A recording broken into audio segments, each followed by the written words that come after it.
tarte, souvent je fais pour 2 parts et ça me permet d'en faire une le jour où je fais ma pâte à tarte et je congèle l'autre, ou alors je la garde au frigo pendant 3 jours et je refais une pâte à tarte sous 3 jours. Voilà. Niveau organisation, par rapport au meal prep, comme je vous explique, comme on peut conserver maximum sur 4-5 jours, ou alors il faut vraiment congeler si vous voulez cuisiner sur une semaine entière, ou alors faire des bocaux. Moi je sais que je fais mes sessions en 2 fois, c'est-à-dire que je cuisine souvent le dimanche après-midi ou le dimanche soir, ou si je n'ai pas pu cuisiner le dimanche, le lundi pendant les siestes. Très souvent je le fais le lundi matin. Là cette semaine j'avais un petit peu la flemme, j'étais fatiguée, donc je l'avais fait le lundi soir. Mais voilà, je m'organise de façon à cuisiner toujours sur ces 2 jours-là, pour cuisiner au moins ma semaine jusqu'au vendredi midi, grosso modo.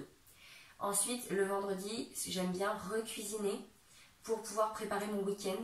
Et à ce moment-là, je sais que j'ai moins de préparation à faire, parce que je pars sur des choses très simples pour les week-ends. Et je sais que par exemple le dimanche, j'ai des fois Maxime qui va m'aider à faire 1 ou 2 trucs si on a une envie. Voilà. Ça va être très pratique. En plus, je sais que les week-ends, des fois, on est invité. Donc voilà, par rapport à ça, forcément, je me mets beaucoup moins de pression de cuisine et ça va beaucoup plus vite. Donc je cuisine toujours en 2 fois. Ça, c'est mon organisation à moi. Quand je travaillais, c'est très important que je revienne sur quand je travaillais. J'avais exactement la même organisation, sauf que je cuisinais obligatoirement le dimanche. Si on était invité, je cuisinais obligatoirement le dimanche soir en rentrant. Parce que souvent on faisait le marché le dimanche matin et on a l'habitude de récupérer des fruits et légumes abîmés. Donc le dimanche soir, c'est une habitude, on cuisine. Voilà, clairement, quand je travaillais, c'était obligatoire, on cuisinait le dimanche pour être sûr d'attaquer la semaine comme il faut. Et ensuite, je recuisinais sur mon jour de repos de la semaine. Si c'était le mardi, je cuisinais des choses que je pouvais congeler. Comme ça, j'avais ma semaine qui était prête, parce que moi, je travaillais, comme je disais, le samedi. Donc, je ne pouvais pas cuisiner le week-end, je ne pouvais pas cuisiner la semaine, parce que des fois, j'étais de fermeture à 19h30, donc à 20h, je n'avais pas envie de cuisiner. Donc voilà, je cuisinais sur mes jours de repos et je congelais. Voilà, c'est très important de revenir sur ce point de détail-là. Je cuisinais toujours en 2 fois, mais d'une façon un petit peu différente. Là, je suis à la maison, je peux être un peu plus carrée sur comment je m'organise. Donc voilà, quand je travaillais, j'avais pas le choix. Et mon meilleur allié, c'était le congélateur et mes bocaux, clairement. Et après, évidemment, s'il y avait un jour où j'avais pas eu le temps de préparer ou quoi que ce soit, parce que ça arrive, je ne suis pas infaillible, vous n'êtes pas non plus, et bien dans ces cas-là, c'était mon conjoint qui cuisinait un petit truc en express. Et voilà, on faisait comme ça.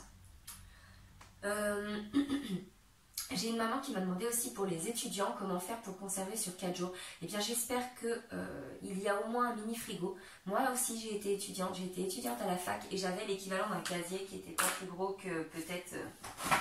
je vous montre. J'avais un frigo casier qui n'était pas plus gros que ça. Voilà, en termes de profondeur, peut-être qu'il faisait ça de profondeur. Donc je ne pouvais pas conserver grand chose. Alors moi j'avais le petit truc... que mes parents étaient restaurateurs. C'est de ça dont je voulais vous parler, que je vous avais annoncé, qui était un petit peu mon petit secret. C'est que moi en fait j'avais mes parents qui étaient restaurateurs à l'époque. Donc du coup je récupérais des restes de mon papa. Je cuisinais avec ma maman les 2-3 trucs à emmener et j'emmenais des tupperwares et voilà, je faisais un petit peu des Legos dans mon frigo. Et j'avais l'habitude d'avoir des bocaux. Encore une fois, c'était très pratique puisque après du coup j'avais plus qu'à ouvrir et à mettre à réchauffer, j'avais pas besoin d'utiliser mon frigo. Voilà, c'était vraiment les bocaux en fait pour moi la meilleure astuce que j'ai gardée du coup depuis que je suis étudiante, depuis que j'ai eu l'habitude d'être avec mes parents en restauration, c'est d'avoir des bocaux. Et vraiment c'est pour moi la plus grosse astuce à exploiter au maximum parce que je connais beaucoup de personnes qui veulent tendre vers le minimalisme, vers le moins de meubles, vers des espaces plus petits et donc avoir peut-être des frigos top ou quoi que ce soit. Et donc on ne peut pas forcément tout conserver et les bocaux c'est l'astuce à bien exploiter à mon sens. Si vous voulez les conserver sur plus longtemps que le temps que je vous ai donné, il va falloir investir dans un stérilisateur obligatoirement ou alors une très grosse cocotte dans laquelle vous allez suivre les recommandations de stérilisation. Je ne suis pas calée parce qu'on s'est très peu mis sur la stérilisation nous, mais clairement voilà, la stérilisation c'est quelque chose qui va peut-être vous être très utile pour vous si vous n'avez pas de frigo, pas de place, des bocaux c'est la vie. Les trucs pour enchaîner les étapes maintenant. Alors, est-ce que j'ai vraiment des trucs à vous donner? Je sais pas. Je sais pas parce que j'ai toujours été très carrée dans ma tête. Et j'ai toujours une ligne de conduite, je sais pas, je visualise assez bien, j'ai envie de dire. Moi, je sais que j'aime pas allumer le four plusieurs fois dans la semaine. Donc, j'ai à cœur de n'allumer le four maximum que 2 fois. Sauf si il y a un cas exceptionnel, par exemple, j'ai des invités le week-end et que j'ai mon chéri qui doit cuisiner un plat de viande ou faire des cannelés ou alors un dessert, voilà. Mais sinon, j'ai à cœur de n'allumer le four vraiment que 2 fois, grand maximum. Si je peux l'allumer qu'une fois, je m'en contente. Et j'enchaîne les cuissons. Donc, ça veut dire que des fois, le four, il est allumé pendant 3 heures d'affilée parce que j'enchaîne mes cuissons. Donc, il faut avoir en tête le temps de chaque cuisson. Je sais par exemple que je ne fais jamais préchauffer mon four. Je mets directement quelque chose à cuire dedans et je rajoute 5 minutes de plus à mon temps de cuisson pour ne pas perdre de temps, pour ne pas utiliser bêtement mon four à préchauffer. Je n'ai jamais compris cette façon de perdre de l'argent, de perdre de l'énergie. Voilà, pour moi, c'est une perte de temps d'allumer son four à préchauffer alors qu'on peut mettre directement quelque chose à cuire dedans. Donc, bien souvent, quand je mets ma première cuisson, c'est soit les muffins de goûter, ou le cake, voilà, soit le cake salé, soit une tarte chaude. Dans tous les cas, c'est quelque chose qui dure minimum entre 25 et 35 minutes. Pendant ce temps-là, j'enchaîne la préparation d'autres choses, et ainsi de suite. Il ne faut jamais perdre de temps. Si vous savez que vous allez avoir, par exemple, des légumes à rôtir ou quoi que ce soit, ayez bien en tête qu'il faudra, avant d'allumer votre four, avoir préparé vos légumes, qu'ils soient déjà épluchés et que vous les ayez mis de côté. Pendant que vous avez votre première fournée, par exemple, de gâteau qui est en train de cuire, tac, vous prenez votre planche, vous découpez vos légumes, vous les mettez dans votre plat dans lequel vous pensez faire rôtir vos légumes, vous assaisonnez, hop, une fois que vos muffins sonnent la fin, vous savez que ça y est, vous enchaînez, vous mettez vos légumes à cuire, et ainsi de suite. Toujours anticiper temps de préparation en corrélation avec temps de cuisson. Si vous avez des choses sur le feu en même temps, vous mettez d'abord à cuire ce que vous avez à mettre sur le feu. C'est-à-dire que par exemple, moi, dans l'ordre, je vous le donne comme ça. Je mets à cuire en premier mes lentilles. Je vous l'avais dit, c'est mon fil rouge. Je mets à cuire mes lentilles en premier. Une fois que mes lentilles sont sur le feu, je n'ai plus rien à faire, elles cuisent toutes seules, elles en ont pour entre 45 minutes et 1 heure. J'ai rien à faire. Pendant ce temps-là, j'enchaîne, j'épluche mes légumes, je les découpe ou pas, ça dépend. Ça dépend si je dois en faire poêler ou pas. Sinon, je vous dis, je les réserve de côté. Et à ce moment-là, j'enchaîne sur la préparation de ma pâte à gâteau. J'aime beaucoup commencer par les muffins pour éviter que ça sente le salé dans mon four. C'est psychologique, mais je préfère faire cuire mon sucré en premier. Donc là, j'enchaîne. Je fais ma recette de muffins. Tac, tac, tac. Je la connais par cœur, ça va très vite. Je mets ça dans mes petites empreintes à muffins ou, si j'ai la flemme, dans un moule à cake. Et j'enfourne ça tout de suite à froid. Je mets mon temps de cuisson. Si c'est des muffins, je sais que pour 27 minutes, j'ai devant moi le temps de découper mes légumes ou j'enchaîne avec la préparation d'un cake salé. C'est-à-dire que je prends le bol dans lequel j'ai fait ma préparation de cake sucré, je rince, j'enchaîne directement ma recette dedans et ainsi de suite. Je verse dans mon moule à cake, j'attends que ma fournée soit prête et j'enchaîne et ainsi de suite. En fait, toujours calculer votre timing. Si vous avez peur de vous perdre, moi, au début, ce que je faisais, c'est que je faisais ma liste de tâches à faire et je la mettais dans l'ordre. Tac. Et ça, je le faisais en même temps que je préparais mon menu de la semaine. C'est-à-dire que je visualisais, je faisais mon menu. Alors, ok, j'ai ça que je veux faire à mon menu. Alors, première tâche, tac, tac, tac, tac. Et j'enchaînais. Et du coup, ça me permettait d'avoir toujours ma checklist à rayer et ainsi de suite. D'où l'importance d'avoir des carnets pour ne pas avoir des feuilles volantes partout à jeter. Hein. Ou alors vous récupérez des feuilles de papier brouillon au boulot. Voilà. Ayez à cœur de ne pas gaspiller trop de papier quand même. Donc, clairement, je faisais ma liste. Si vous avez un tableau Velleda dans votre cuisine, ça c'est mon objectif dans ma future cuisine pour arrêter d'avoir du papier justement pour faire mes checklists quand je fais des préparations. Vous mettez sur votre tableau Velleda et vous effacez au fur et à mesure. Vous allez voir, c'est tellement satisfaisant d'arriver à la fin et de se dire « Wouhou, j'ai fini !» C'est vraiment ça, hein. Clairement, c'est la danse de la joie quand on a fini son batch cooking. Mais c'est tellement satisfaisant de préparer à manger et de se dire « Ouais, je vais nourrir ma famille de manière saine !» Là, par contre, je vais faire une aparté. Je suis en train de partir dans tous les sens, mais c'est tellement moi, vous m'en voudrez pas, je suis sûre. Je vais faire une aparté sur les desserts. Alors, les desserts, comment je m'y prends? Il y a, pour moi, 4 recettes à connaître, dont 3 que vous avez en vidéo. Vous n'avez pas d'excuses. Vous avez le lien en barre d'infos. C'est la vidéo dans laquelle je vous mets la recette des yaourts, la recette des danettes, et la recette des yaourts coco. Vous n'avez aucune excuse. Pour ceux qui consomment des yaourts au lait de vache, ma recette de yaourt au lait de soja, il n'y a qu'à remplacer le lait de soja par du lait entier. D'accord? Donc, c'est la même chose avec du lait entier. Sachant qu'avec les yaourts au lait de vache, moi, je sais que je rajoute une capsule de ferment. Vous n'êtes pas obligé, avec le lait de vache, de rajouter cette capsule de ferment. Sachez simplement que ces fameux ferments font beaucoup de bien à votre microbiote. Le microbiote, qu'est-ce que c'est? C'est les petites bactéries qui sont dans votre estomac. Et de ces petites bactéries dépend votre bien-être général. Je dis ça, je dis rien. Petit aparté. Donc, retrouvez en lien, barre d'infos, les 3 recettes de dessert, yaourt, danettes, et yaourt au lait de coco, qui permet de faire une petite variante au lait de vache, au lait de soja, etc. La 4e recette de dessert incontournable, la compote. La compote, c'est la vie les gars. Avec les enfants, avec les adultes, c'est la vie. Une compote le soir avec une poignée de graines de courge et de graines de tournesol, c'est juste, je sais pas, c'est juste trop bon. Donc, la compote.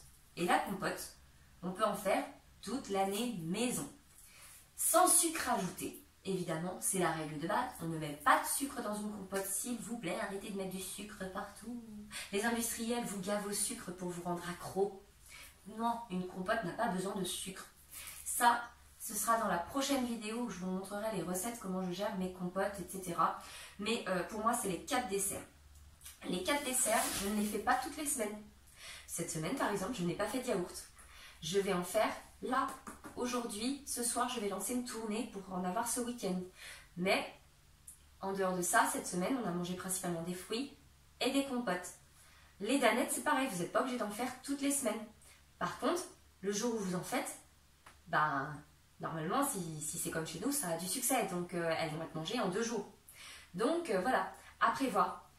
C'est des choses, pour moi, qui sont faciles à gérer. Vous n'êtes pas obligé de faire 4 desserts par semaine. Ayez toujours un stock de compote. Parce que l'avantage, c'est que le jour où vous avez envie d'un petit dessert, hop, ah bah tiens, on va sortir un pot de compote. Hop, c'est facile, il est stérilisé, vous en avez un stock. Et vous en aurez toujours en stock. Parce que si vous êtes comme nous, une fois qu'il n'y en a plus, vous êtes obligé d'en faire tellement tout le monde aime ça. Mais voilà, clairement, les desserts, c'est pas quelque chose qui a à cuisiner toutes les semaines dans les meal prep. Si vous avez envie de lancer vos yaourts, eh ben, l'avantage c'est que vous allez en avoir pour plusieurs jours. Vous n'êtes pas obligé de renouveler, sauf si vous êtes des addicts aux yaourts. Prévoyez, anticipez, c'est pas grave. Mais ça se fait très rapidement. Donc les desserts, moi je sais qu'on a toujours des fruits à la maison. Toujours des fruits à la maison. Et voilà, au niveau des desserts, on n'a pas forcément besoin d'en cuisiner tout le temps. Ça, c'est quelque chose qui me fait pas du tout perdre de temps parce que j'ai toujours ce qu'il faut à la maison pour pallier aux envies de sucrer. J'ai des fruits, une poignée d'amandes, un carré de chocolat, je vous dis des pots de compote, les yaourts, quand on a envie d'en faire, on en fait une tournée et hop, c'est fait. Mais on n'a pas de pression par rapport au dessert, vraiment pas du tout de pression. J'ai juste toujours à la maison, je vous dis, la base, des fruits, des amandes et du chocolat. Et comme ça, si vraiment j'ai rien de prêt, ben, on peut très facilement composer un dessert. D'ailleurs, je sais qu'il y a beaucoup de gens qui ne mangent même pas de dessert. Donc voilà, en soi, ne vous mettez pas la pression pour les desserts. Vraiment. Pour enchaîner les étapes, je crois que c'est tout ce que j'ai à vous dire. 3 choses à retenir pour enchaîner les étapes. Checklist. Vous avez soit un tableau Velleda, soit un papier sur lequel vous notez dans l'ordre dans lequel vous allez enchaîner vos préparations. Avoir devant soi toujours l'idée que j'ai un temps à respecter, je ne peux pas me multiplier, je fais ce que je peux. Si je n'arrive pas à tout faire, c'est pas grave. Moi, il y a des fois, je fais ma session meal prep, je la commence le matin, je la termine le soir. C'est pas grave. Ce qui compte, c'est de se dire que dans la journée, j'aurais essayé de cuisiner tous mes repas pour être tranquille.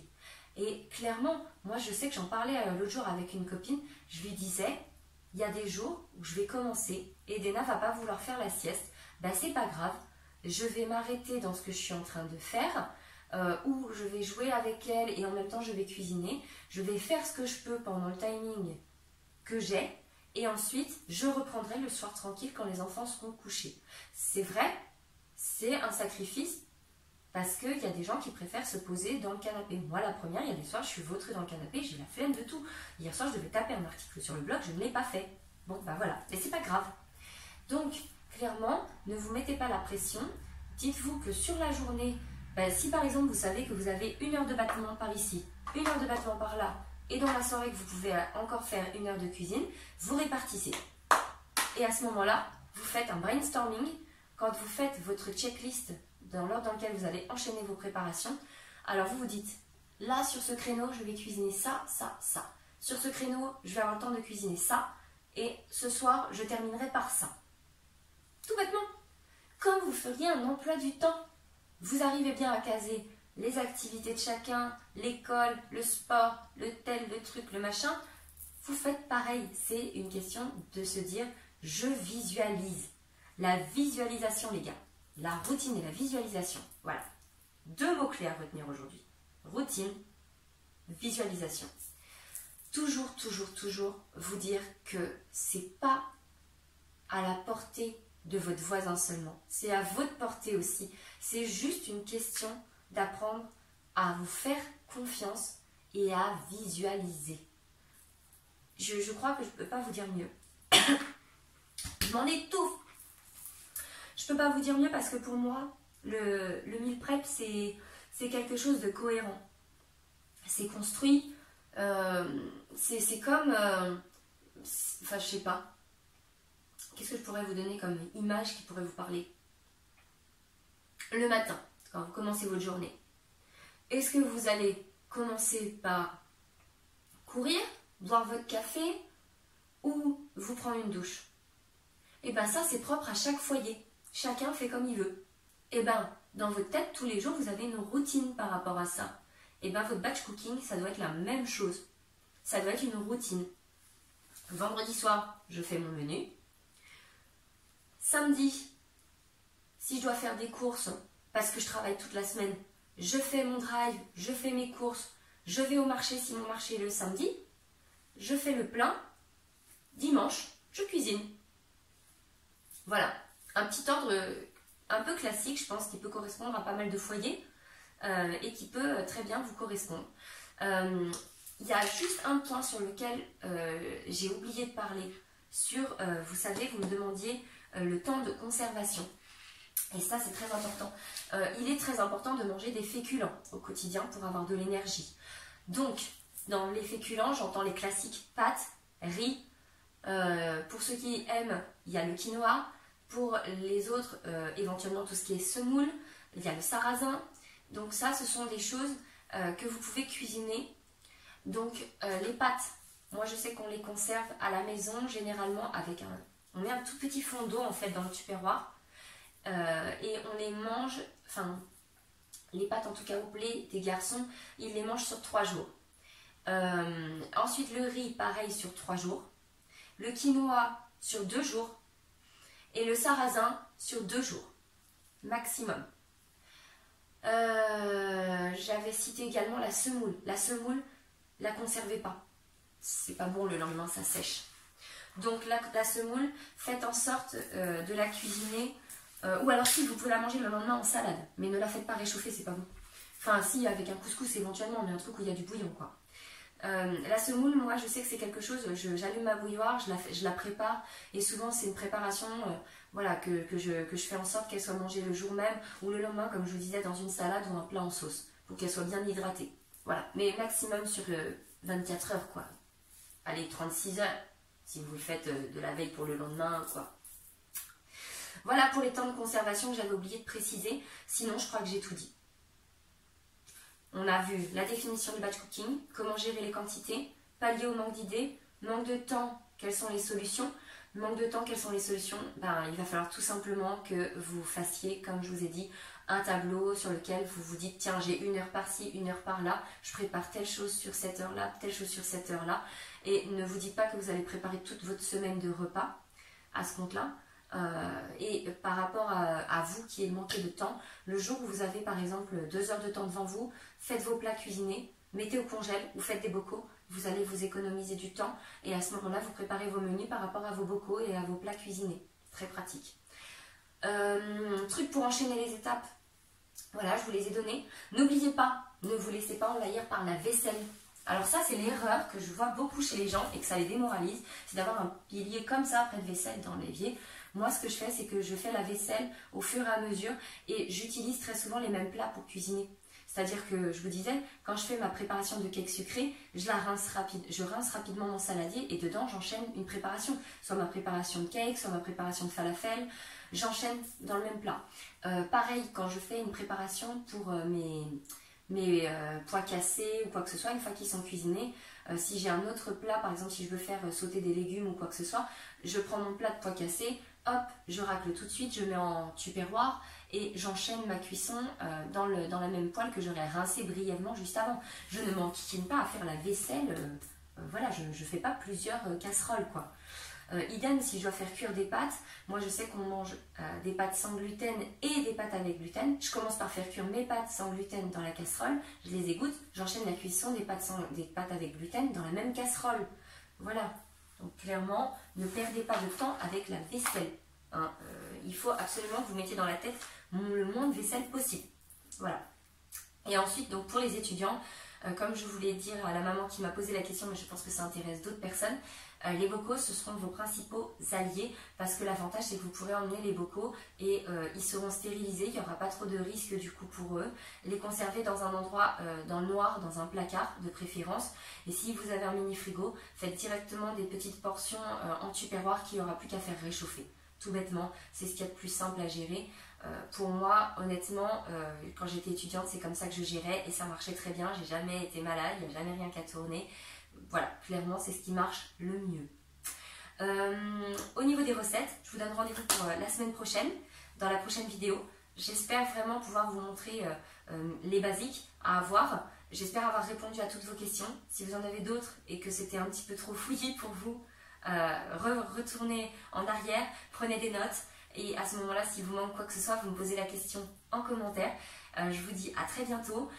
Si vous avez besoin de quoi que ce soit niveau recettes avant la prochaine vidéo, je vous dis, il y a déjà beaucoup de vidéos sur ma chaîne. Vous prenez la playlist cuisine et vous regardez. J'avais filmé beaucoup de sessions à l'époque où j'habitais dans mon ancienne maison, où j'avais une belle cuisine. J'avais filmé pas mal de sessions repas. Ça peut peut-être vous aider, vous donner déjà des recettes, des idées. Et pour ceux qui veulent les recettes de dessert, rendez-vous en barre d'infos avec la vidéo de mes 3 recettes incontournables que vous pouvez adapter au lait de vache pour ceux qui veulent faire des yaourts au lait de vache. Je vous dis à très bientôt. Désolée encore si cette vidéo était un petit peu fouillie et longue, mais vous ne m'en voudrez pas. Je suis sûre que ça peut déjà aiguiller beaucoup d'entre vous. Je vous dis à bientôt.